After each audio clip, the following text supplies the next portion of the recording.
BPL এ ছন্দে থাকা দল চট্টগ্রাম রয়্যালস যেন ঢাকার বিপক্ষে ব্যাট হাতে একদম ছন্দহীন। 171 রানের লক্ষ্য তাড়া করতে নেমে চট্টগ্রাম রয়্যালস দেখালো ছন্দহীন ব্যাটিংয়ের এক অনন্য দৃশ্যটাই। ওদিকে ঢাকা ক্যাপিটালসের হয়ে টুর্নামেন্টের শেষ প্রান্তে এসে ব্যাট হাতে রান পেলেন জাতীয় দলের টি-20 দলের ভাইস ক্যাপ্টেন বনে যাওয়া সাইফ হাসান। 171 রানের চ্যালেঞ্জিং লক্ষ্য তারা করতে নেমে দলীয় 30 রানেই চট্টগ্রাম রয়্যালস হারিয়ে ফেলে নিজেদের 3 ব্যাটারকে। এমনকি 60 রানের আগেই চট্টগ্রাম রয়্যালস হারিয়ে ফেলে নিজেদের 6 ব্যাটারকে। চট্টগ্রাম রয়্যালসের প্রথম 6 ব্যাটারের মধ্যে 2 অঙ্কের রান করেন মাত্র 2 জন, সেও নাইম শেখের 18 রান এবং হাসান নওয়াজের 19। এর বাইরে সব ব্যাটারেরা রানের দিক থেকে ছুঁতে পারেননি 2 অঙ্কের রানও।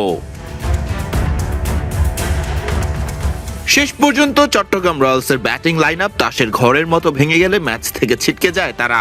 তাসকিন আহমেদ সহ ঢাকা ক্যাপিটালসের বাকি বোলারদের বোলিংয়ের সামনে অসহায় হয়ে যায় চট্টগ্রাম রয়্যালসের ব্যাটাররা।